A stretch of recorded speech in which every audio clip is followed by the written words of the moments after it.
I'd like to call the meeting to order at 9 a.m. I ask that as a courtesy to all and to ensure that you have silenced your cell phones. Also reminding you to turn on and off your microphone each time that you are speaking to help with the audio and video recording. For the record, I'll note that the public meeting notice was properly posted as required by law, and the notice of this board meeting was provided to each of the directors. At this time, I'd like to ask Director Huber here to deliver the invocation. Let's pray. Our Heavenly Father, we're thankful for this beautiful day you've given us. We're thankful for this organization that we serve.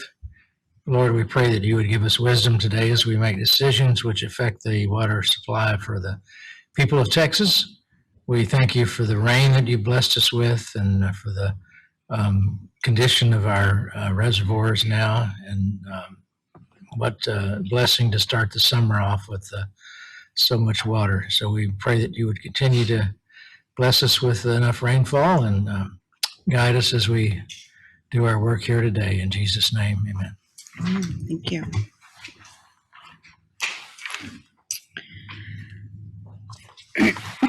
Directors Giese, Jimenez, and Khan, as well as Director Parks, indicated that they would not be present for this meeting.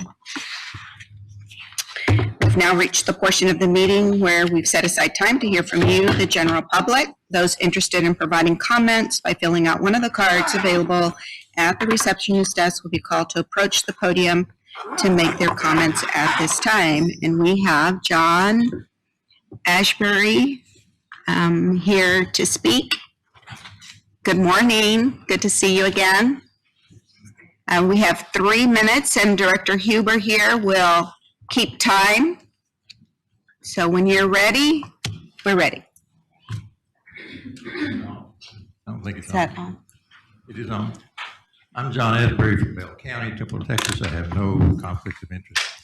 I'm here today to ask that the board consider in the very near future a presentation from your staff about the aquifer storage recovery of Brazos River water. And the reason is because that whole BRA area is basically running out of water to supply the needs of the area at this present time. And so the Brazos River runs straight into the Gulf of Mexico with no bays or estuaries, a few rivers that do. And because of that, it has not a large amount of ecological benefit to there. Rocheron has a river gauge just about 20 miles above the mouth of the Brazos River.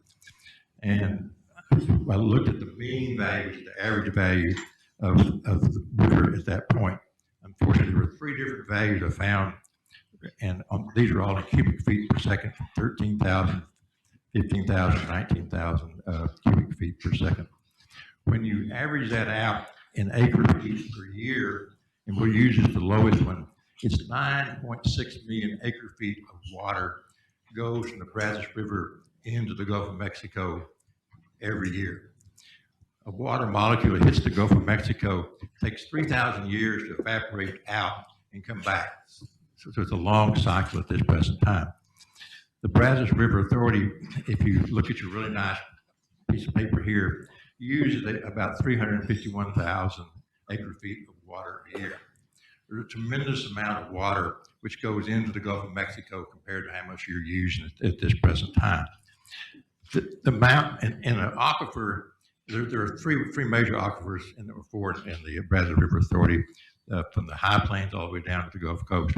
We're over the Trinity Aquifer. The water in the Trinity Aquifer is about 10,000 years old at this point. And it moves a little bit, but it stays basically where it's put. And so, and I can tell you from Bell County, in the near future, we're going to run out of water that we need for the BRA. And the amount of water that we can take from the Trinity Aquifer, and the best one, is about 9,000 acre feet a year. We've already used nearly half of it up, and we really only got about 3,000 acre feet of water left in the Trinity Aquifer that we can use in Bell County. That's going to be used up in another 10 years also. And so, and if you cross the Brazos River in the last 3 or 4 days, it's bank full. Any water that you see from Waco down goes into the Gulf Coast. It doesn't stop anywhere. It just goes straight to the Gulf Coast.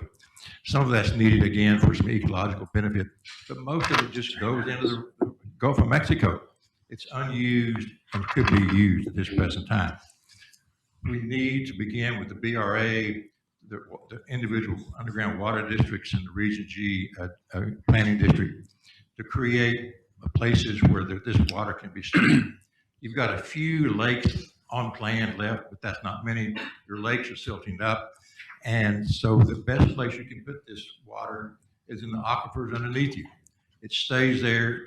It moves a little bit, but it's there. It can always be used in the future at this present time. And Thank you, Mr. Ashbury. Your time is up. Answer that you can use at that point. So I just ask that you please consider very seriously this program. You would really need to have to be partly in charge of it, because these events come like every 2 or 3 years. But at this present time, the Rose Herring gauge right now in the last few weeks has been at 64,000 cubic feet per second. 3 days of flow. Mr. Ashbury, thank you very much. I appreciate your time. The same as what you're using. Thank you. Thank you. Agreed wholeheartedly, and we're working on that.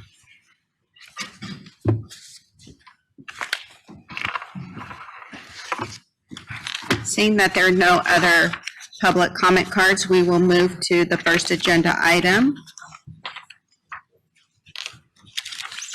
Discussion and possible action on Texas County and District Retirement System Plan, TCDRS, by Crystal Wilde, Human Resource Coordinator.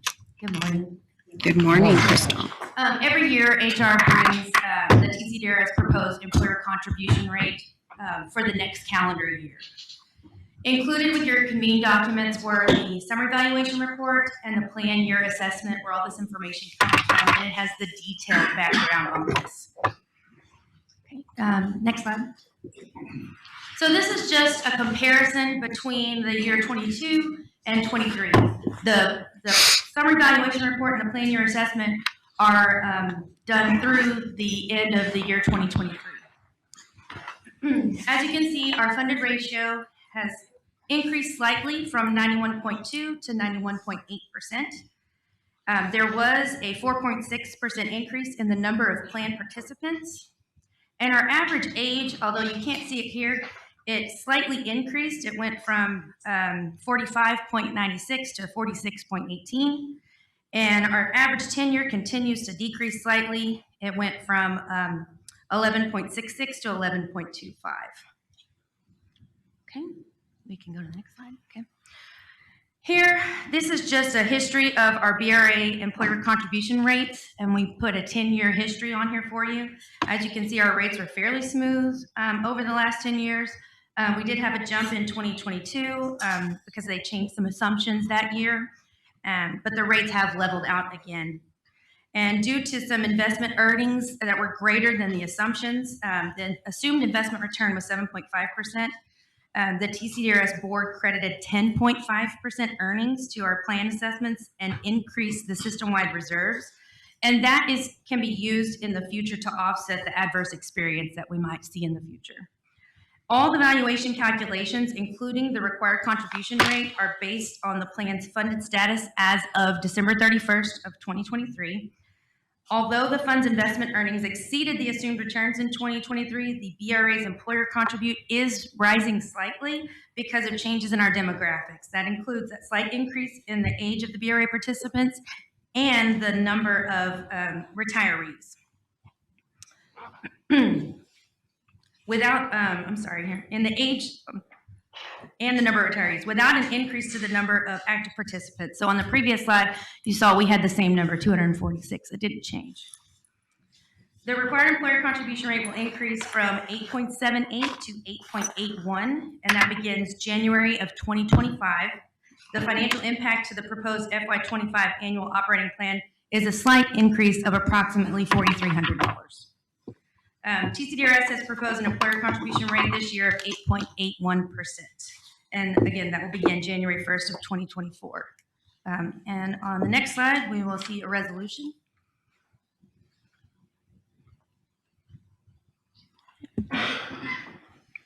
Please read the resolution. Anybody have any questions? Jen? I do. So how does this change affect the employees that are involved with that plan? It does not impact the employees. It is the employer contribution rate that changed. Okay, so then to me that says that because the BRA is the employer, so the BRA is going to put more in their account after the change is made. Yeah, it's going from 8.78 to 8.81, correct? And can you clarify for me? I thought you said this would be started January 1st of 2024. So is that Yeah, I'm sorry. retroactive? I meant 2025. Oh, okay. So it'll start beginning of next year. Right, yes. Okay. All right. Thank you. Any other questions? Please read the resolution. Be it resolved by the Board of Directors of the Brazos River Authority that the Texas County and District Retirement System, TCDRS, plan provisions for Brazos River Authority non-retirees remain the same for the 2025 plan year. And be it further resolved that the TCDRS plan provisions for Brazos River Authority retirees remain the same for the 2025 plan year. And be it further resolved that the required TCDRS employer contribution rate will be 8.81% for the 2025 plan year. You've heard the reading of the resolution. There was a motion made by Director LaChance and a second by Jared Smith. Director Smith, please pull the board. Presiding Officer Flores? Yes. Director Huber? Yes. Director Lloyd? Yes. Director Abraham? Yes. Director Boren? Yes. Director Fernandez? Yes. Director Henderson? Yes. Director Crum? Yes. Director LaChance? Yes. Director Lattimore? Yes. Director Embro? Yes. Director Ruiz? Yes. Director Savage? Yes. Director Smith? Yes. Director Taylor? Yes. Director Wilson? Yes. Second agenda item, discussion and possible action on fiscal year 2024 budget amendment for cost reimbursable operations by Michelle Giroir, Chief Financial Officer. How'd I do on that, Michelle? Very good. Thank you, presiding over the Flores board. This item is to do a budget amendment to our cost reimbursable operations. You might remember that last summer you all approved the O&M budget for the cost reimbursable operations, $17,100,662. This year, we've had some items that were actually budgeted in fiscal year 23, and we thought they would be there by the end of the fiscal year, but they weren't. And so they've arrived this year. And because there's some large items, namely we have 2 blowers for the Clute Richwood plant at $350,000, and equipment for the aerator project for the Temple Belton wastewater plant at $650,000, that with paying for those purchases, we could exceed our fiscal year 2024 budget for the cost reimbursables. The customers funded these purchases in fiscal year 23, and we've held those funds back. So we have the cash to pay for them. We're just requesting authorization to increase the budget so that we don't exceed our cost reimbursable budget in total. Are there any questions? Does anybody have any questions? There are no questions. Please read the resolution. Be it resolved that the Board of Directors of the Brazos River Authority hereby authorizes and approves amendments to the fiscal year 2024 cost reimbursable operating budget as follows. Increase the fiscal year 2024 cost reimbursable operating budget and corresponding revenues from $17,100,662 to $18,100,662, an increase of $1 million. You've heard the reading of the resolution. A motion made by Director Henderson, a second by Director Taylor. Please poll the board. Presiding Officer Flores, Yes? Director Huber, Yes. Director Lloyd, Yes. Director Abraham, Yes. Director Boren, Yes. Director Fernandez, Yes. Director Henderson, Yes. Director Crum, Yes. Director LaChance, Yes. Director Lattimore, Yes. Director Embro, Yes. Director Ruiz, Yes. Director Savage, Yes. Director Smith, Yes. Director Taylor, Yes. Director Wilson. Yes. Third agenda item, discussion and possible action on drought contingency plan update by Aaron Abel, Water Services Manager. Good morning, Aaron. Good morning, Chair, Directors. This is an item that we bring to you every 5 years, and we're requesting adoption of the updated drought contingency plan. In a general sense, a drought contingency plan is a combination of strategies implemented to monitor and respond to drought or other temporary water supply shortages. Drought contingency plans guide us in the actions we take in the communication process, but both with our customers and the public.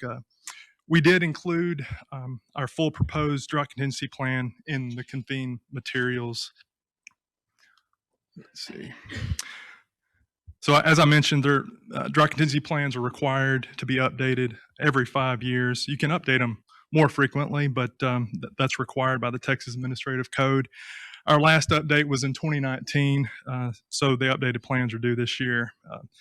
And once, if y'all approve the plan, that'll be submitted to TCEQ. And additionally, the updated drought contingency plans are coordinated through the regional water planning process. We basically will send the updated plans to the regional water plan groups in the basin.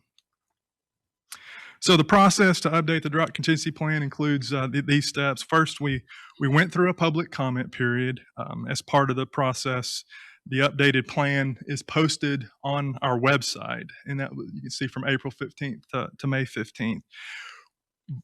At the same time, we sent letter notifications for our customers and the regional water planning groups notifying that the plan was available on the website for review and available for comment. We also posted the notice of the updated plan in the Texas Register within the Secretary of State's office. And then if there are any comments, we address those. We didn't receive any comments or questions in this update. The last element before submittal is obviously approval from the board, and then we'll submit to TCEQ. So some of the proposed changes in the drought contingency plan include updated lake level triggers for reservoirs in the Little River system. And really, that came from some of the results from the Little River Integrated Water Resources Plan. We also updated trigger levels for the Possum Kingdom Granbury Whitney subsystem as a result of an updated volumetric survey for Lake Whitney. So we volumetrically survey the reservoirs periodically, and the last time Whitney was surveyed was in 2019. So that volume has changed. So for the subsystems, both Stillhouse Hollow Georgetown subsystem and the PK Granbury Whitney subsystem, it's not a lake level trigger, it's the combined storage of those three reservoirs at the time, which trigger different drought stages. We also updated triggers for the East Williamson County regional water system. Those levels are associated with the total daily water consumption from the East Williamson County regional water system as it relates to the plant capacity. And then finally, as a customer of LCRA, so we have some of our Williamson County customers use water from the LCRA system. We're required to maintain a DCP that essentially incorporates the rules from LCRA's drought contingency plan and water conservation plan. So as far as the trigger levels, we are maintaining the 4 trigger levels in the updated plan. I think we've had a 4 trigger drought contingency plan for, I don't know, at least 15 or 20 years. The 4 levels include stage 1 drought watch, which considers the National Oceanic and Atmospheric Administration's Palmer Drought Hydrologic Index. That's a lot of words there, but essentially it's a metric that monitors stream flow, soil moisture, et cetera, and gives you an idea of early droughts. So a lot of times we use that to potentially enter into stage 1 drought watch. And then also lake levels for initiating the first stage. In addition to that, we do also have entrance into stage 1 and stage 2 based on the duration of the transfer of water from Stillhouse Hollow to Georgetown in the Williamson County Regional Raw Water Line. So, essentially as lake levels and stored water decreases through a drought, the additional drought stages come into play and will recommend and require demand reductions. So with each increase in drought stage, that those reductions occur. And stage 1, we are still considering voluntary 5% water use reduction. In stage 2, it's a 10% water use reduction or more, depending on the situation. In stage 3, it's a 20% water use reduction and potentially more. And then stage 4, it's a pro rata curtailment, and that's determined based on the conditions at the time and those contracts in the impacted areas. So this is a table that compares the lake level and storage levels that are within our current drought contingency plan, the 2019 plan, and those are in the green columns there, with the proposed lake level triggers and storage triggers in the blue columns. So in the first column just represents the specific lake level or subsystem. I mentioned we have Stillhouse and Georgetown subsystem, the PK Granbury Whitney subsystem. Sometimes we call that the main stem subsystem, and then the overall system in general. So I mentioned a little bit about the reasons why we changed the PK Granbury Whitney system, and that's so I mentioned that changes within the values highlighted in yellow, I guess, represent the triggers that have changed from the current plan to the updated plan. So you'll see in the Little River system, Lake Belton, Lake Granger, and then the Stillhouse Georgetown system, we did in those areas increase the trigger levels. So in a sense, as we enter a drought, we'll hit those triggers a little earlier, and the demand use reductions will occur a little bit earlier in droughts. Yeah. Does the water master get involved? At which stage is it? All the time. Okay, they're always involved. All okay. the time. Even now. Okay. With water everywhere, we're still coordinating, daily and even multiple times a day with the water master. So, yeah. Question. Yeah. On the Lake Possum Kingdom, Granbury, Whitney, don't we own is it 25% of it? Yes. Yeah. Well, it's about 22% of the storage between two elevations in the conservation pool. So it's around 50 to 60,000 acre feet. So it's not all. It's only represents about 2 to 2.5 feet of Whitney when it's completely full. So and the other part of it, the 78% is a power company. Yeah, Southwest Power Administration. So how does this work with them? You have to get in agreement with them before you reach these new levels? No. So this is. This drought contingency plan is related to our water rights, and we're the only water right holder in Lake Whitney. The Southwest Power Administration, while they're not a water right holder, they have a contract with the Corps of Engineers to use that water for hydropower purposes. So we don't have to. You override them, or basically you're overriding it's just the amount of water they get to use. Is that? Yeah, so this is just the water that we get to use in Whitney. So it doesn't have anything to do with the Southwest Power Administration's water stored in Whitney. I don't know if that helps you or not. Okay, thank you. Director Embro. Presentation. Question, I'm trying to figure out, how do you determine these numbers? Is it an internal thing? Do you seek an outside third party? So in the last couple of major updates, we have done this internal, and what we do is we use water availability models in the whole period of record, so that you have the hydrology from 1940 to 2018, and we looked at 2030 demands, because these are 5-year updates, and we're close to 2025. So next time we'll have a major update in 2029. So we looked at 2030 demands. We run a simulation to show the lake levels and how storage changes through time and through the droughts. And many of those, the stage one stage 1 through 3 are associated with those modeling exercises with the water availability model. In the future, I do think we would potentially and probably go out and maybe have a third party, an engineering firm look at our drought contingency plans. We have in the past, probably 15 or 20 years ago, we used Freeze and Nichols to look at that. So that's a potential in the future in our next update. Aaron, you might talk about how the IWRP we had. Yeah. Stantec and the folks on that team looked at our trigger levels and Yeah. provided some data. Yeah, so that's correct as well. When we went through the integrated water resources plan project with Stantec and Freeze and Nichols, they did look at our drought contingency plan and when we activated the drought contingency plan and how frequently we did or how infrequently we did in those certain stages. And those were the recommendations that they had is, it may be beneficial to evaluate and raise the triggers, especially in the Little River system, because that's the area that they looked at. I don't know if you wanted to add anything else, but. Director Lattimore has a question. That's important because I want to make sure we're not working in a Yeah. vacuum. Yeah, absolutely. I really had two questions, but a follow on to Dr. Bourne's question, or Director Bourne's question.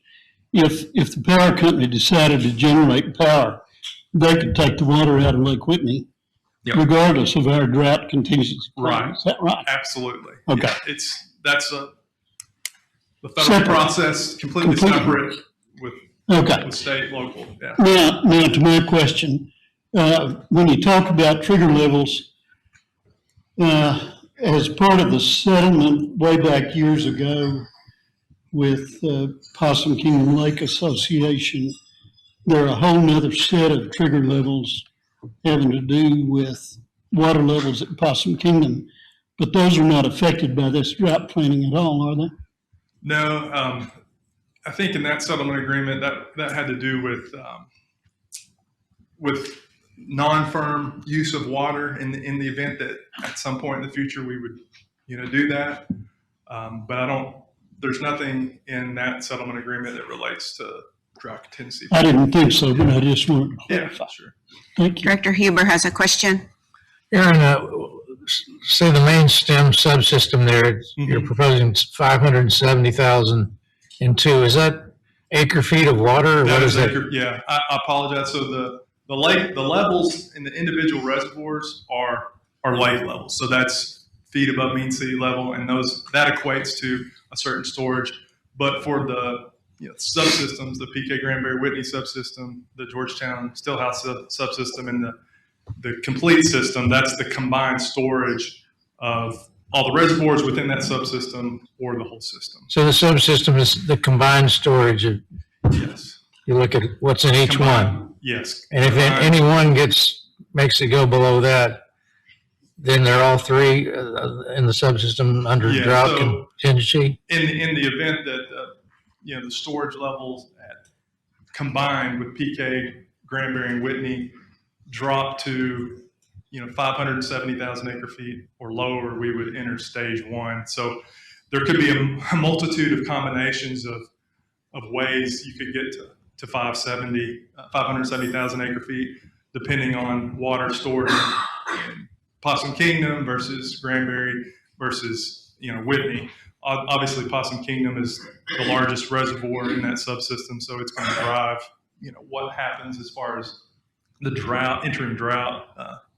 So all three reservoirs would be under the drought Yes. contingency though, in that case? Exactly. Yep. Thanks.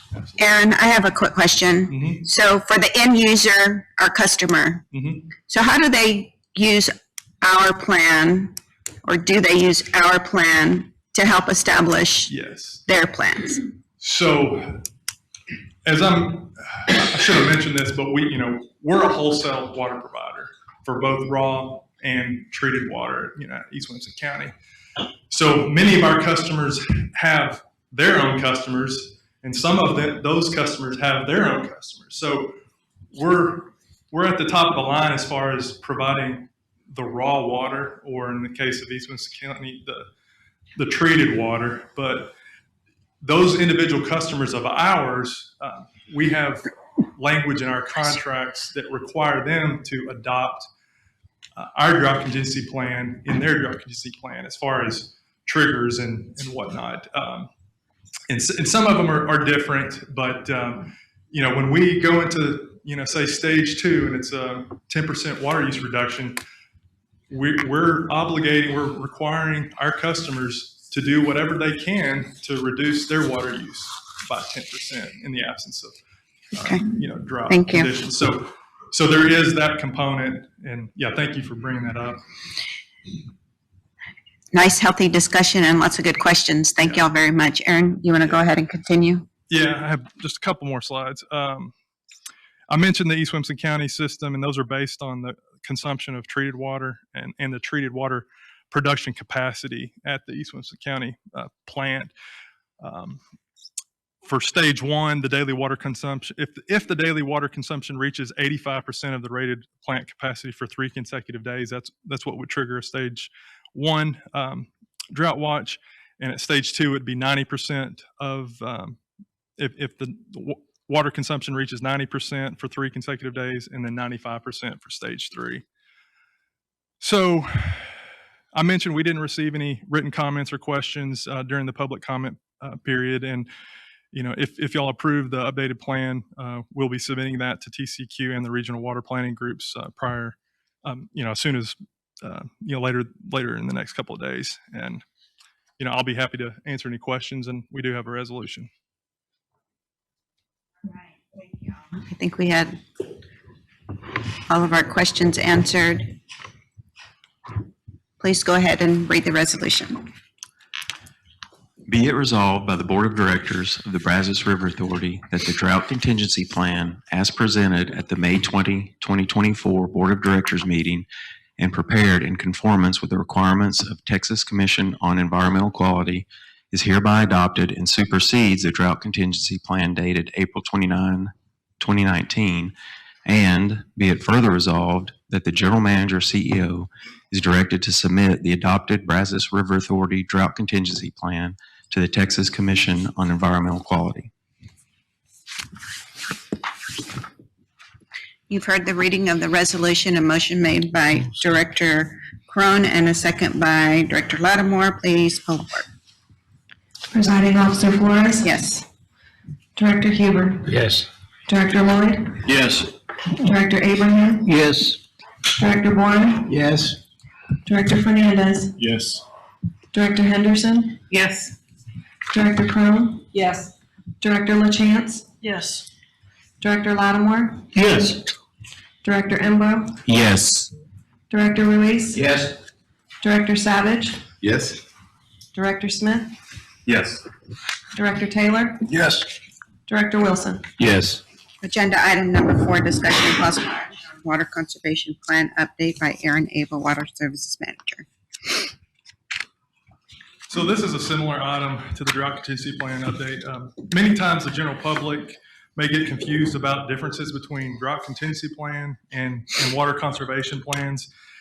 As we discussed, the drought contingency plan implements demand use reductions to respond to drought and temporary water supply shortages, whereas water conservation plans are what we do, the strategies and our customer strategies, what we do all the time, even now when we're wet, with the aim to use less water, reduce loss, and improve efficiency. And those are all considered, water conservation. So, what is the water conservation plan? BRA is required to maintain a water conservation plan in accordance with the Texas Administrative Code. It presents the conservation strategies employed by BRA. The plan also details the use of water supplied by the BRA system. So it's a good source of information related to use of water and how our customers use water. Like the drought contingency plan, the water conservation plan is required to be updated every 5 years. The plan also incorporates recent changes to our customer base, our water use data, and it also presents new guidance for water customers in Williamson County that use water from the Lower Colorado River Authority. You know, as far as our water conservation activities, we'll get into our public outreach, but you know, first and foremost, you know, we do a lot of in-person and online public engagement on education about our system, what's going on, you know, water conservation, and you know, provide that information to the general public and our customers. We do have water use practices at the 9 wastewater treatment plants operated by BRA. Some of those are direct reuse, and others are reuse of water that is used at the plant sites. And also we have annual reporting to the Texas Water Development Board related to water conservation that we're required to do every year. We wanted to point out the one area, and I mentioned it before, but the public outreach. And Judy Pierce and the Public Information Office, they do an outstanding job in this area. And here you can see some highlights of outreach efforts. We're pretty active on all the social media platforms. We continue, you know, to have educational posts. Our website continues to change and evolve, and you know, we continue to maintain the Speakers Bureau. So we go out and, you know, whether it's in schools or, you know, Rotary clubs, Lions clubs, to you know, talk about what we do. And then obviously we've continued to do the drought videos, you know, for communication of drought conditions. And let's see, that's really all we have. We have a resolution if there's no questions. Any questions? All right, please read the resolution. Be it resolved by the Board of Directors of the Brazos River Authority that the Water Conservation Plan, as presented at the May 20, 2024 Board of Directors meeting and prepared in conformance with the requirements of the Texas Administrative Code, is hereby adopted. And be it further resolved by the Board of Directors of the Brazos River Authority that this newly adopted Water Conservation Plan supersedes the Water Conservation Plan dated April 29, 2019, and be it further resolved that the General Manager, CEO, is directed to submit the adopted Brazos River Authority Water Conservation Plan to the Texas Commission on Environmental Quality. All right, you've heard the reading of the resolution. Motion was made by Director Henderson, a second by Director Wilson. Please poll the board. Presiding Officer Flores, Yes. Director Huber, Yes. Director Lloyd, Yes. Director Abraham, Yes. Director Bourne, Yes. Director Fernandez, Yes. Director Henderson, Yes. Director Crone, Yes. Director LaChance, Yes. Director Lattimore, Yes. Director Embro, Yes. Director Ruiz, Yes. Director Savage, Director Smith, Yes. Director Taylor, Yes. Director Wilson. Yes. Agenda item number 5, discussion possible action on Lower Brazos Regional Flood Planning Group contract authorizations by Aaron Abel, Water Services Manager.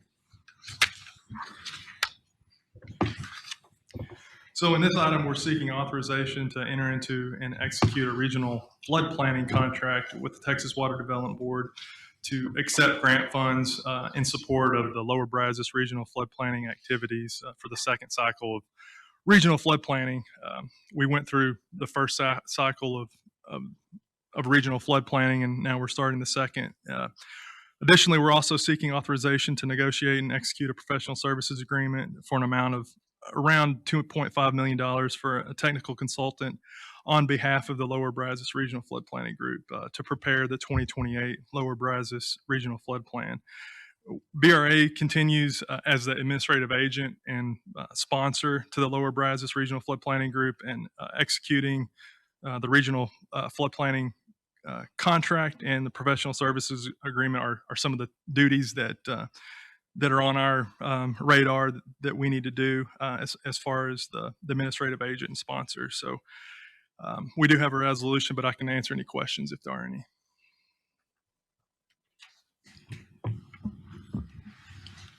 All right. Seeing no questions, please read the resolution. Be it resolved that the Board of Directors of the Brazos River Authority hereby authorizes the General Manager or CEO to enter into and execute a regional flood planning contract with the Texas Water Development Board in order to support Lower Brazos Regional Flood Planning Group activities for the second cycle of regional flood planning. Be it further resolved that the Board of Directors of the Brazos River Authority hereby authorizes the General Manager CEO to negotiate and execute a professional services agreement for an amount up to $2,491,100 with a technical consultant on behalf of the Lower Brazos Regional Flood Planning Group in order to prepare the 2028 Lower Brazos Regional Flood Plan. All right, you heard the reading of the resolution. A motion was made by Director Crone, a second by Director Henderson. Please pull the board. Presiding Officer Flores, Yes. Director Huber, Yes. Director Lloyd, Yes. Director Abraham, Yes. Director Boren, Yes. Director Fernandez, Yes. Director Henderson, Yes. Director Crone, Yes. Director LaChance, Yes. Director Lattimore, Yes. Director Embro, Yes. Director Ruiz, Yes. Director Savage, Yes. Director Smith, Yes. Director Taylor, Yes. Director Wilson. Yes. Agenda item number 6, discussion and possible action. The Cordova Dam Trifecta Project by Mike McClendon, Upper Basin Regional Manager. Mike? Thank you, Presiding Officer Flores, members of the board, good morning. This project is very similar to our Castle project that we had at Moore Shepherd Dam. It's going to be a comprehensive assessment of some specific areas at De Cordova.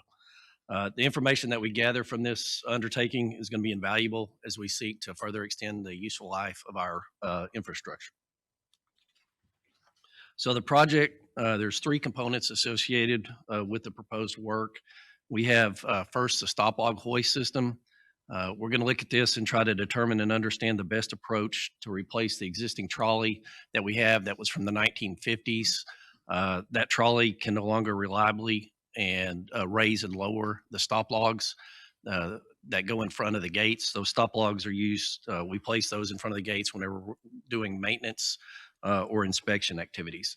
And remember, the dam was constructed in 1969, so the actual piece of equipment that we're using was built before the dam was even there. Then we're going to look at buttresses 1 and 44. There's some work that we need to do to that, and the retaining walls. We need to make these repairs before we move forward with these other projects that are coming down the line.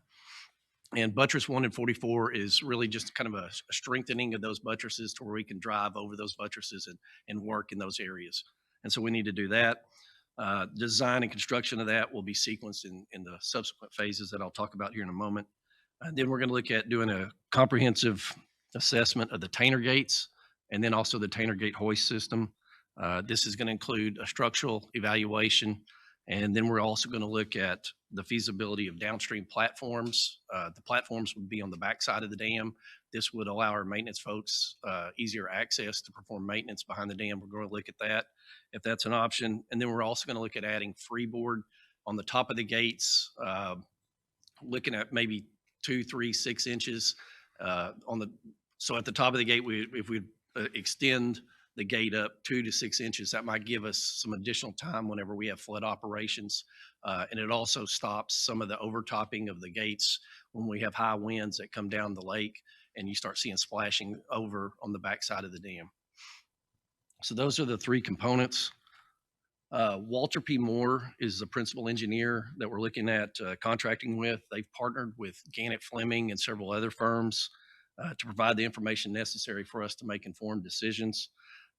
We have just about every engineering discipline you can think of and subject matter expert on this project.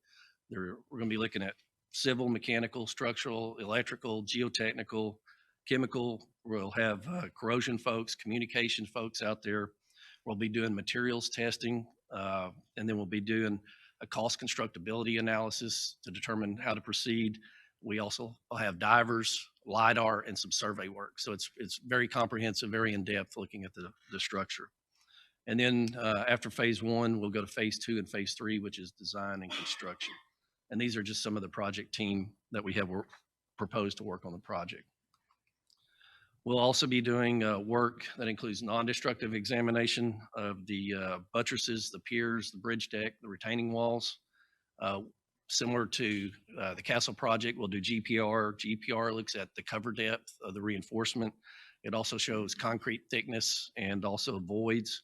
We'll be doing impact echo and MIRA that evaluates the quality of the concrete.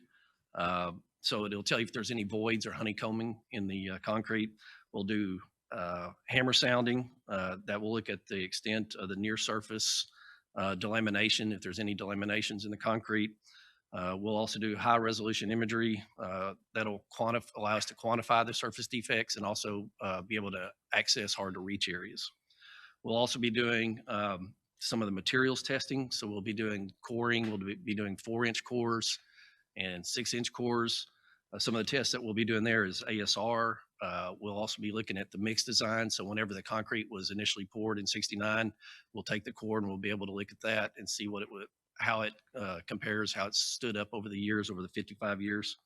We'll also be able to look at micro cracking, carbonation depth, and then also chloride content. And then in the 6-inch cores, we'll be looking at compressive strength of the concrete and also the condition of the rebar that's in there. So it's very in-depth, very comprehensive. In addition, we'll be looking at the Tainer gates and the stop logs. We'll be doing the mechanical condition of the gates and how they continue to operate. We'll look at the coatings, the status of the coatings, the state of the coatings. They've been out there for 55 years.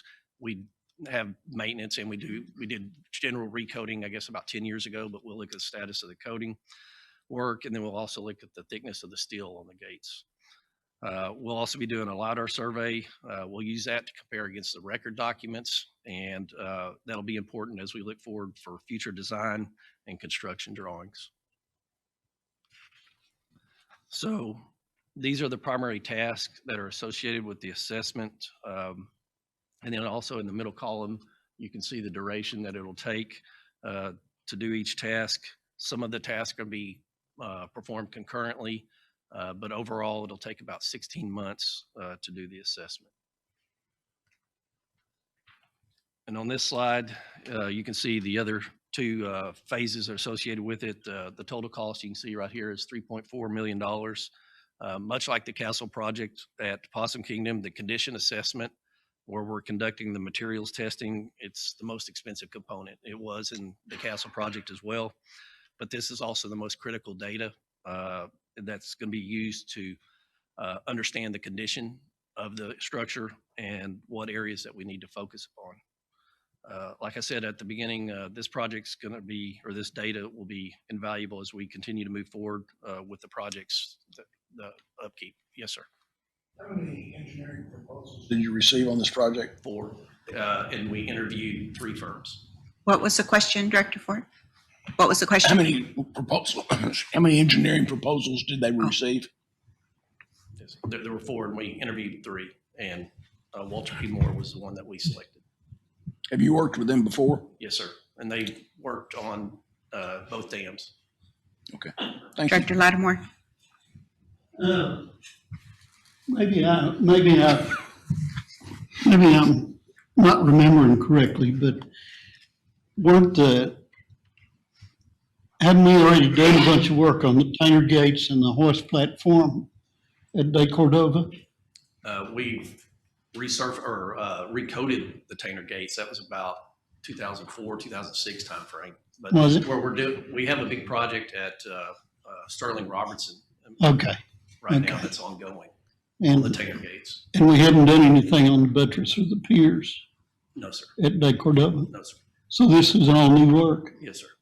Well, we've on buttress 1 and 44. There was Walter P. Moore. I don't know if the engineer's in here, but they did some initial looking at it. We haven't done the design yet, but we've gone through and evaluated what the proposed fix is to strengthen those buttresses. And remind me, how does this compare to the cost of Castle? It was right in line with the Castle price. I don't know the exact numbers. Just but round numbers. Yeah, I was about $200,000 off on the estimate. And so Okay. it came right in line. Thank you. Director Huber. Mike,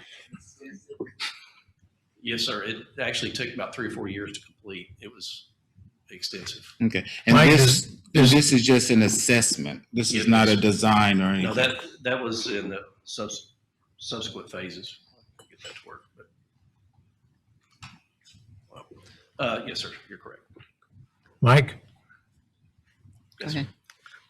does any of this include the trolley replacement Yes, sir. project? That's one. Because that's where primary we component. lift And the so- stop logs with, right? Yeah, so what we're looking at there, probably most likely to utilize as a replacement would be a monorail system that would place those stop logs in there. So that's all part of this Yes, sir. project. Thank you. I feel like there was a question over here. No? Okay.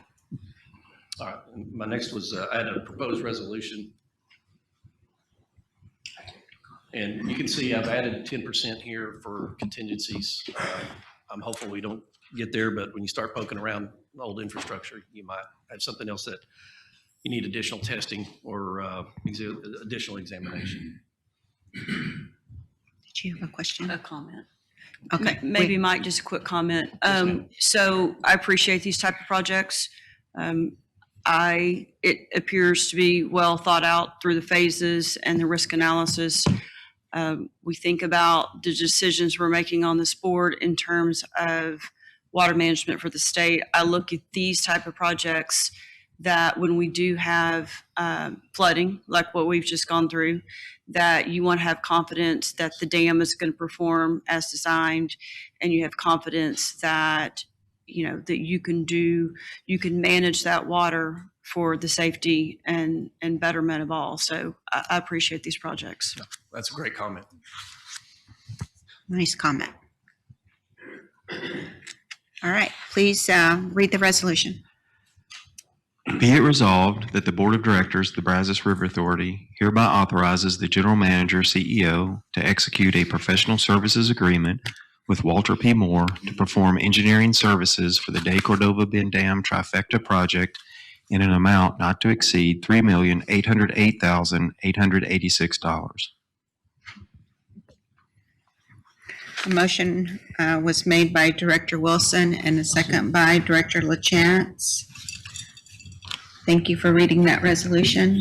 Please poll the board. Presiding Officer Flores, Yes. Director Huber, Yes. Director Lloyd, Yes. Director Abraham, Yes. Director Bourne, Yes. Director Fernandez, Yes. Director Henderson, Yes. Director Crum, Yes. Director LaChance, Yes. Director Lattimore, Yes. Director Embro, Yes. Director Ruiz, Yes. Director Savage, Yes. Director Smith, Yes. Director Taylor, Yes. Director Wilson. Yes. Agenda item number 7, report of possible discussion of fiscal year 2025 budget presentation and long-range financial plan by Michelle Gerwad, Chief Financial Officer. Michelle. Good morning again.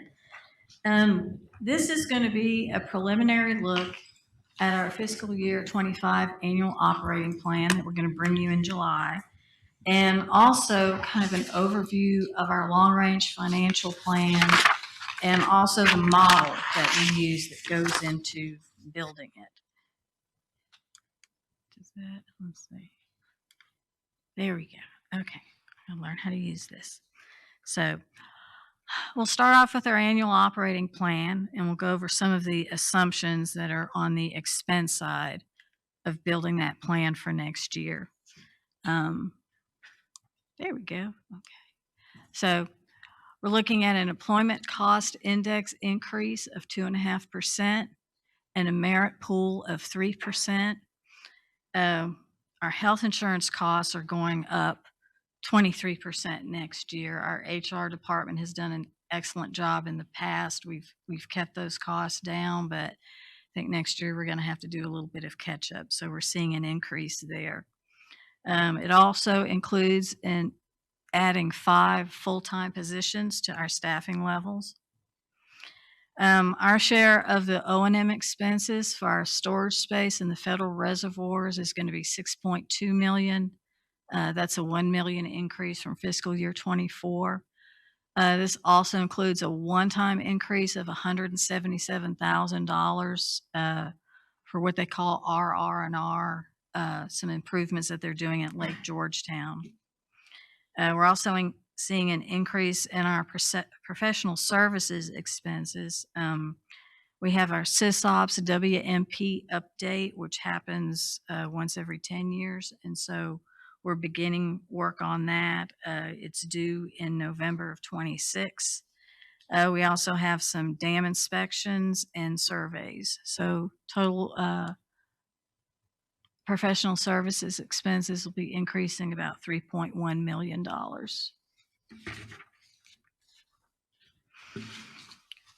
Also included in our operating expenses are our operating projects. So these are projects, but they're different from our capital projects.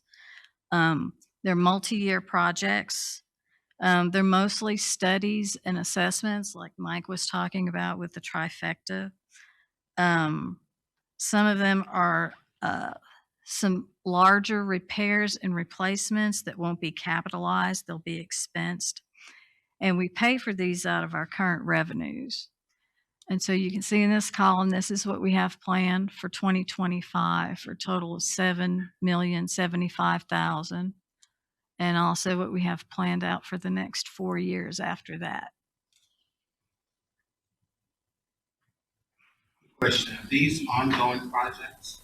Some of them are ongoing. Some of them will just be starting up in fiscal year '25. The first one, that water quality modeling tool for PK, I think Tiffany's getting some of the groundwork laid this year, but the real work will start on it next year.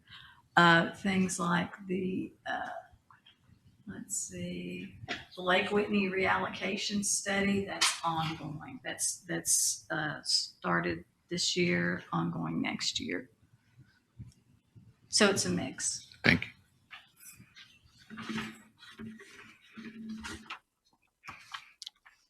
So in addition to our expenses, we have our revenues, and some of these are some of the assumptions that we're bringing forward in relation to our revenues. So we have our non-system water, and so revenue from the sale of LCRA water is going to increase due to an increase of LCRA's firm water rate. So we get to pass that on. The ag revenue is going to increase in combination with the increase to the system rate, because the ag rate is a function of the system rate. And we're also converting a pro rata conversion of 5,625 acre feet of long-term CPI water to ag rate water.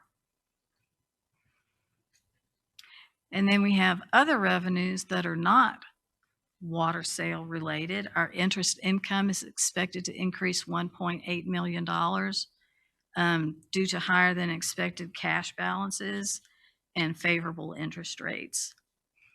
And then at our EWC plant, revenues there are expected to increase by $2.5 million due to higher water usage, them taking more treated water out of that plant.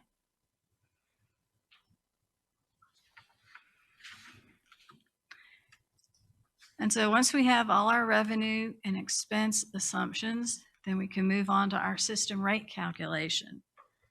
And so we start with our non-system water revenues, and we're comparing 2024 to 2025. So you can see an increase there based on the things we just talked about.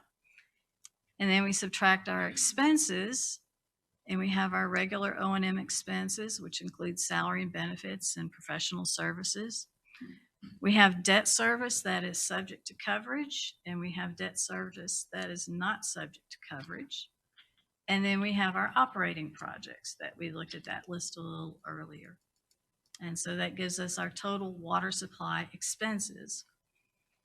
And then we have to add in a debt service coverage requirement, and that's set by the board right now at a ratio of 1.3. And that only applies to this debt right here. And then we're making contributions to our rate stabilization fund. And we'll talk about that a little further into the presentation. And so this gives us a total financial requirement. Basically, these are the expenses that we have to cover with our system rate. And so we divide it by the number of system rate units, and that gives us our system rate. And so it was $93.50 in fiscal year 24. And so we're looking at increasing it to $99.50 in fiscal year 25. Okay. Thank you.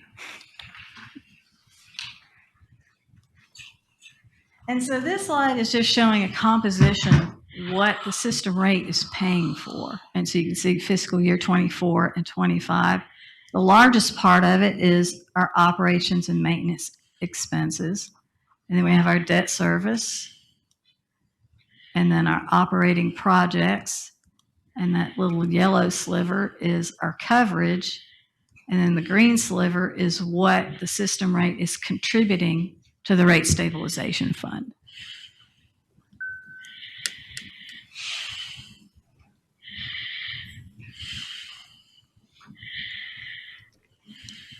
And so this slide shows us the composition of our water sales. And it's the type of contracts we have. We have our system rate, our ag rate, two-tier, other fixed price utilities, and Colorado Basin.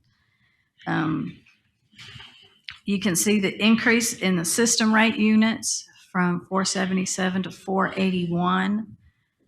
We have a contract with Upper Leon where over a period of 10 years, they are slowly migrating a long-term CPI contract to system rate. That's part of it. We also had new contracts with the city of Lorena and the city of Robinson. So that's the increase in system rate units. The increase in the ag units is a Gulf Coast Water Authority long-term CPI contract that is expiring, and part of it will be going to the ag rate. And then you see the decrease in the other fixed price, and that's from the Gulf Coast Water and the Upper Leon contracts expiring and going to ag and system rate.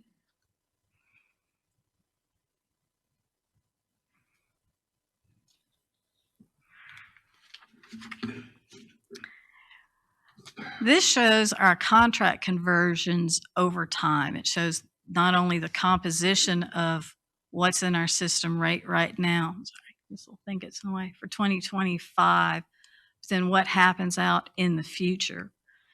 And so you can see these blue squares right here, they go away in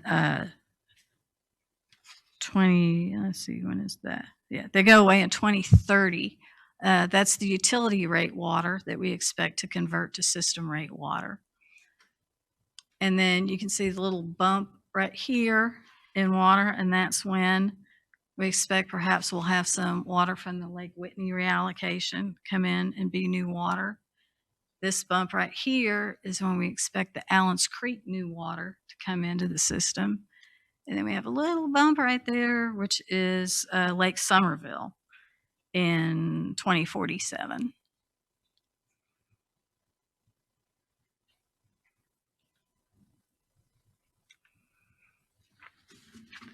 So this is just a summary of all the lines of business we have for fiscal year 25. I'll start right here. We've got our cost reimbursable. You can see our expenses equal our revenues. And so we always have a net ending reserve there. The water supply, we're going to start out the year with we're expecting to start out the year with $101 million, revenues of 79.1, expenses and debt service, which will bring us to a margin of $5 million, capital improvement projects of $38 million, and so an expected ending reserve at the end of fiscal year 25 of $68.2 million. So because of that, we're not expecting to have to issue any debt in fiscal year 25. Director Savage. I'm sorry. So this one might be a little related to Able, but we talk a lot about interruptible water, and we start a year when we're in a drought, and then now we have surplus.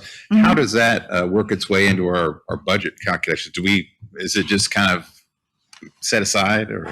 We don't budget for interruptible water because of the kind of transient Variability. nature Okay. of it. So when we do get interruptible water, it'll go back into these ending reserves here.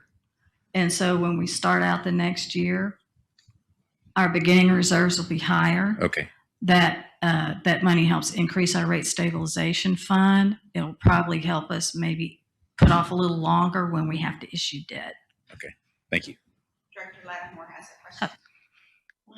We pull money out of the rate stabilization fund to drive the rates down. Does that reduce the ending reserves? Not really, because we're not spending it. We're just saying we have this money on hand. It's not current revenue, but we're not going to increase the rate to generate additional revenue. Does that make sense? No. Not really. I have a slide a little closer to the end where I show where we use rate stabilization reserves to maintain their, okay. Okay, no way. If it's money is my question. Yeah, basically we use rate stabilization reserves and we say, we have this money already. We don't need to increase the rate as much as we need to because we're going to take this money and we're going to use it to fund things that would normally come out of current revenues that would be generated by increasing the system rate. Okay. Is that a better explanation? Oh, wait. Okay. Well, actually, I think what he's saying is right. If you budget X amount of money for rate stabilization and you have to use it, it's sitting in the reserves right now till it's used. It will go down. Your reserves will go down. It has to. It doesn't stay constant. If you have to buy down and it's sitting in reserves now, what am I missing here? I hadn't heard that one before. I'm sorry. I think I misunderstood the question. It doesn't increase the budgeted revenue coming in. Well, we're not talking about revenue. We're talking about Okay. you're talking about a fund balance, but out of that fund balance, you have a budgeted number. And if you use it to stabilize rates for whatever reason, good, bad, ugly, whatever, that reserve will go down. Yes. Okay, yes. that was As you the use it, question. Yes, I'm sorry, I misunderstood. Okay. Yes, as you use it, the rate stabilization, that part of the reserve fund will go down. We budget more every year. Okay, I'm sorry. So back to my question. These ending reserves are down the net amount of the reserve that you've used. In fiscal year 25, we're not projecting to have to use any rate stabilization reserves.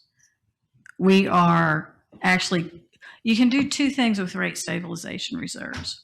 It's a part of your fund balance. You can increase it from your rate being maybe a little higher than it needs to be to keep the rate stable across time, or by having interruptible water sales, or you can decrease it by not raising the rate as much as the model tells you you need to and supplementing your revenue with those rate stabilization reserves. So they can go up, they can go down, they can increase the rate a little bit, or they can be used to decrease the rate in the future.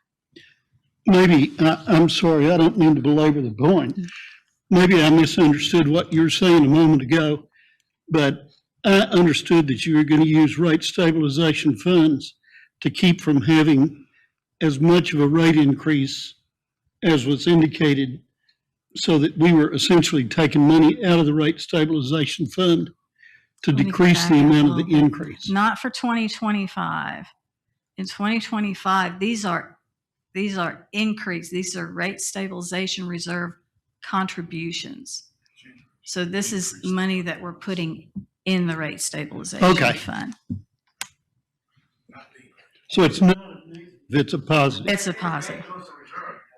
It's in your reserves, Yes, basically. at the end of the So day. it's increasing the reserve. All right, Okay. I'm good. It's a budgeting game. It's a budgeting game. Joking. Okay. So that kind of transitions into talking about our long-range financial plan. And our long-range financial plan, it's a model that we use to forecast our financial stability based on our current conditions and also evaluate the effects of the proposed projects on future years, on our ending reserves and on our rates. We use a 50-year forecast that keeps us in line with the state water plan. We only look at the water supply elements. We don't take any of the cost reimbursable elements into the long-range plan. Our inputs into the plan, our existing debt service, our upcoming year proposed annual operating plan. So in the model we're working in right now, we have loaded the fiscal year 25 annual operating plan into that model. We have our current project inventory, which is all of our operating projects and all of our capital projects. We have our current water contract inventory, and then we use inflator values to inflate those amounts over time. On some of the assumptions that we use on the expense side, we inflate our expenses from our annual operating plan over 50 years using a set of inflators that are unique to each class of expenditure. The inflators are applied to the annual operating plan to forecast us into the future.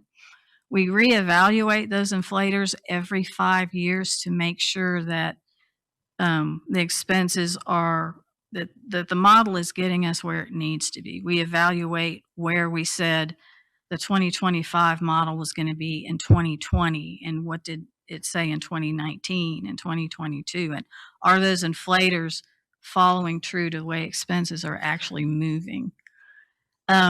Expenses for planned new operations, things like Allen's Creek and stuff like that, are layered into the model in the year following the completion year of the project.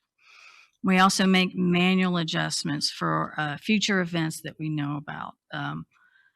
For instance, the full funding of the defined benefit pension plan, we know that's going to happen in 2033. So we've pulled that expense out of the model going forward. And the project expenditures, both the operating projects and the capital projects, those are based on the updated project budget worksheets that our project managers and our internal engineers put together.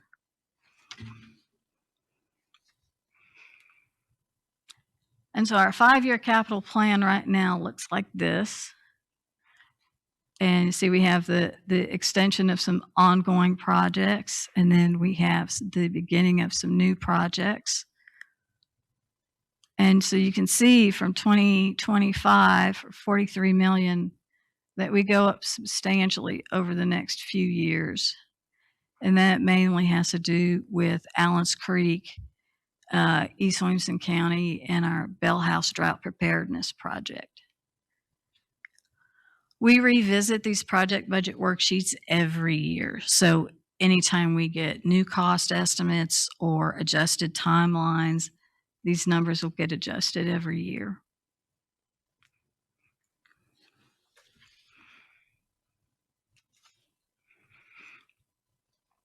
And so this graph is just looking at the capital projects and the 5-year plan kind of by the nature of the project. And so you can see here we've got some infrastructure maintenance in blue, and those are the projects that Mike's talking about. Maintaining what we have, protecting the water supply we already have. The gray here, this is all new water. This is all going to be Allen's Creek right here. The orange, infrastructure maintenance, that is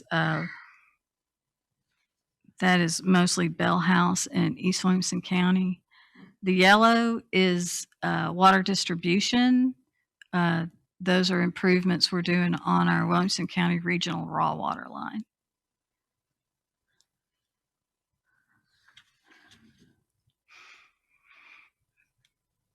And so in order to do all those projects, in the future. We're going to have to issue debt. Our reserve balances are expected to be healthy enough through fiscal year 25, but in fiscal year 26, we'll probably have to issue some debt. We're looking at ending reserves at the end of 2025 of 68.2 million, but we have 87 million in expected CIP expenses in 2026. And then see the debt goes up.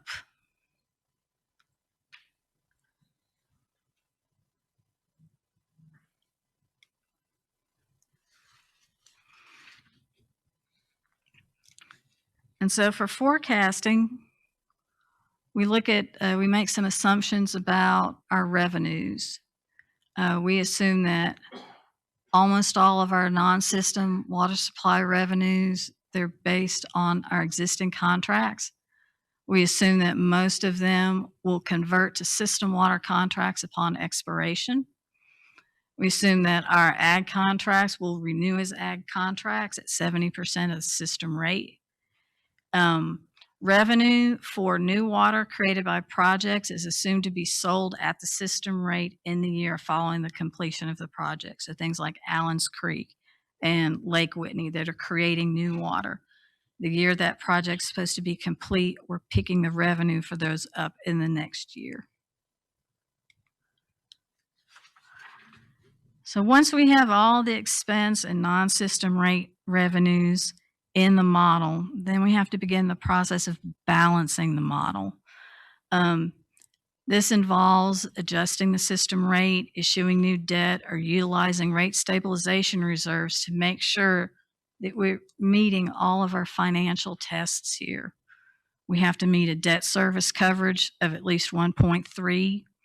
We have to have a 90-day working capital reserve. We have a contingency reserve fund that's currently set at 5.5 million. We have a self-insurance reserve fund that's currently set at 500,000, and we have to have a balanced budget.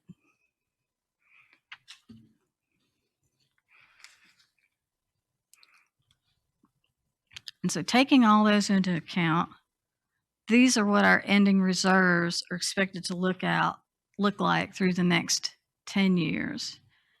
And so you see at the bottom, the things that don't change, the contingency reserve and the self-insurance reserve. We've got our 90-day working capital, and you see over time that slowly increases. As our O&M expenses increase every year, that 90-day working capital amount is going to go up. And then you see our rate stabilization reserves, which are really high right now. And that is mainly from the debt that we issued last year, the 46 million for Allen's Creek. So we have those sitting in our reserves, in our contingency, and a rate stabilization. 31 where it spikes back up. Where it spikes back up, that is the year after we have all those utility contracts that convert from utility rate to system rate. And so that gives us a nice bump in the rate stabilization that we can use in the future few years to help keep rates stable. Okay.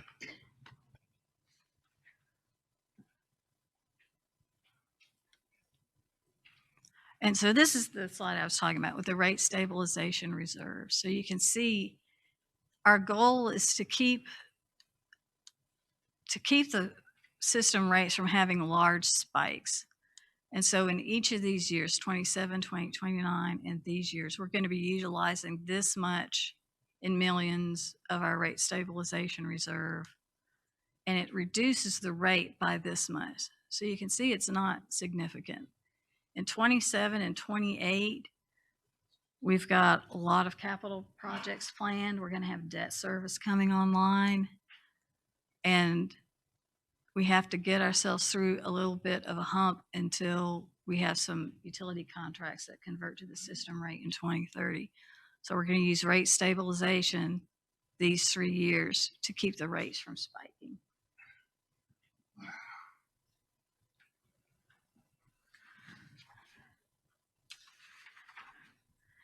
And last last but not least, what everybody's been waiting for. So right now, this is our system rate projection. And so you see we are keeping rates below 7% every year. If we weren't using rate stabilization reserves, you would see the rates in 27, 28, and 29 would be that much higher, $10 to $15 higher than they're presented right here.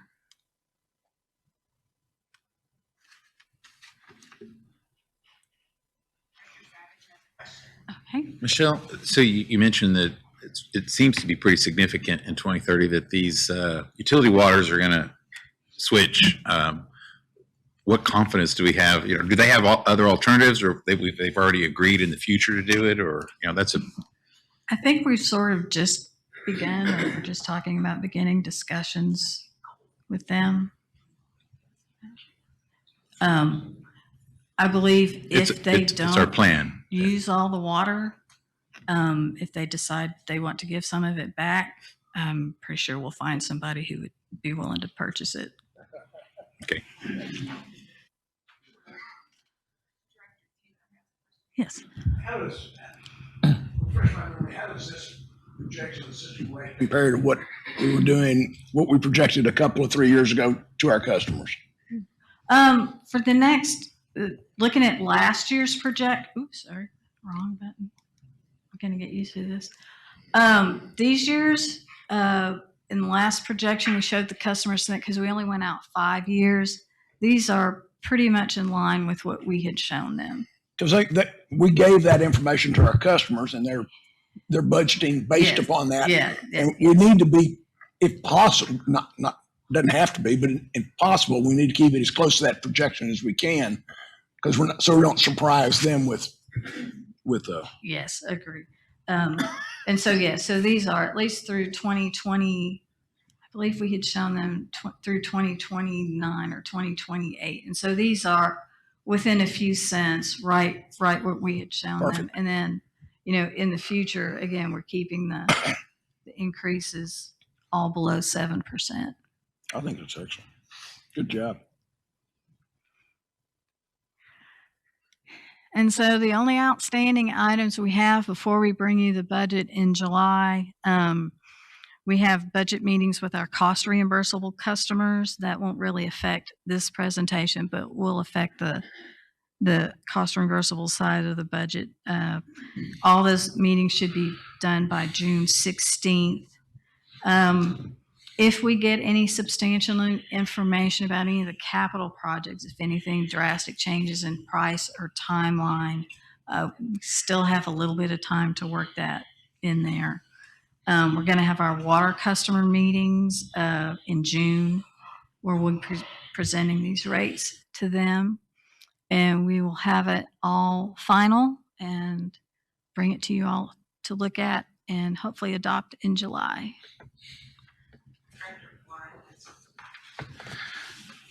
I have some just questions and observations and no details because this is still very fluid and I know you're working through it. Employee, at the very beginning called employee indexing. Give me that term. What does that mean? It's the employee cost index. And so it is from the Bureau of Labor Statistics. It's a what now? I'm sorry. That we use. It's almost like a CPI, but it's specifically for. Is it gauge their salaries? Mhm. Okay, got that. And then you had a merit pool, got that. And then you said your insurance going up 23%. Do you bid that out each year? Yes. That's an annual. Okay. And then real quick, I just saw you said inflationary goals on revenues were higher, but then you showed, if I remember correctly, you showed utilities and other expenses being the same. And I wonder if that really balances out, or if maybe I don't define utilities like you do. Let's see. When utilities, I think what you're talking about is this. Whoops, too many. This slide right here. So these are actually our water contracts. Okay. And so the utilities, they except for system rate and ag rate where we set the rates, and Colorado Basin where they set the rate, all the other ones increase based on the terms of their contract. Okay. Well, I have some more questions, but that I can get with David, or of course, David. Are you retiring, David, again, if I remember right? When you had? This is the new, okay. If you have any questions, I can get with David to get with you and find out then. Thank you. All right. Any other questions? Huber has a comment here. Michelle, just a few slides beyond that, you showed the debt we're going to be issuing Yes. each year. Oop, Oop, right there. that one. Is that cumulative or is that separate issuances each year? Those are, as of now, they're separate issuances, but we will work with our bond counsel to determine, is it more advantageous to maybe combine a few years together?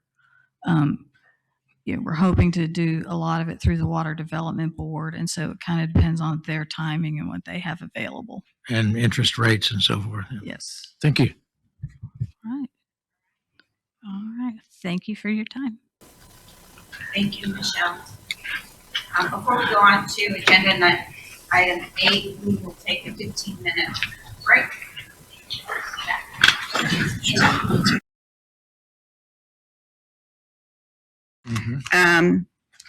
You have it available to you. Those were just review and discussion items. So we're going to move straight into executive session, which is item number 10.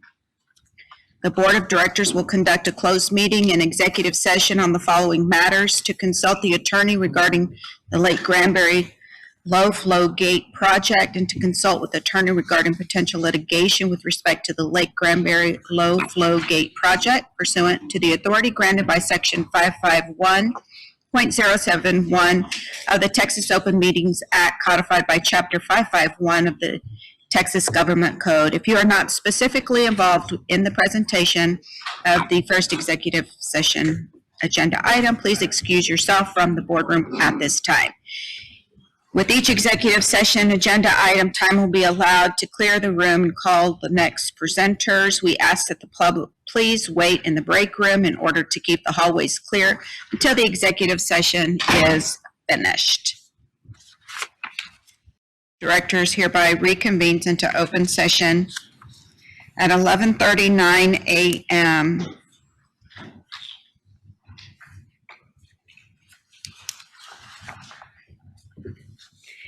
And I believe the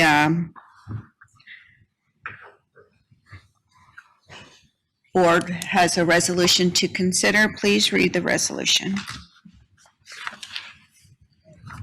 Whereas the Brazos River Authority executed a contract with Gannett Fleming for a not-to-exceed fee of $699,950 to perform engineering design services for the De Cordova Bend Low Flow Facilities Project.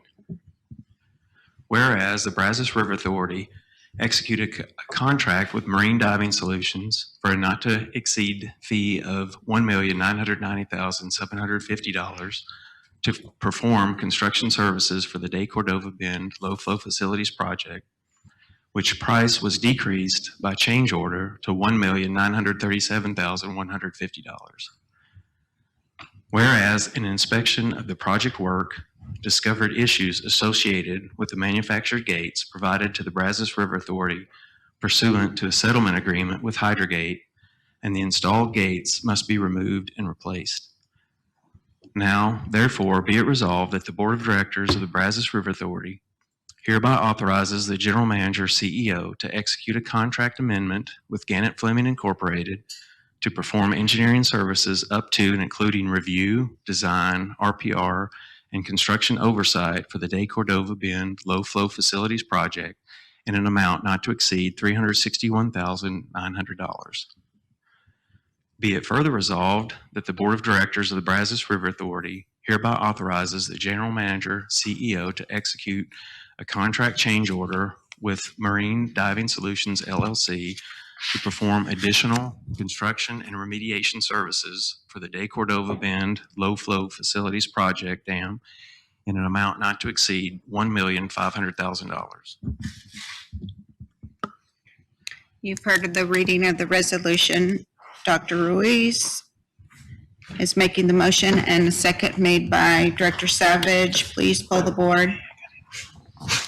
Presiding Officer Flores, Yes. Director Huber, Yes. Director Lloyd, Yes. Director Abraham, Yes. Director Bourne, Yes. Director Fernandez, Yes. Director Henderson, Yes. Director Crone, Yes. Director LaChance, Yes. Director Lattimore, Yes. Director Embro, Yes. Director Ruiz, Yes. Director Savage, Yes. Director Smith, Yes. Director Taylor, Yes. Director Wilson. Yes. Agenda item number 11, I'll entertain a motion to adjourn. Motion made by Director Huber, and a second is made by Director Flores. All in favor? Aye. The meeting is adjourned at 11:43 a.m. Yeah.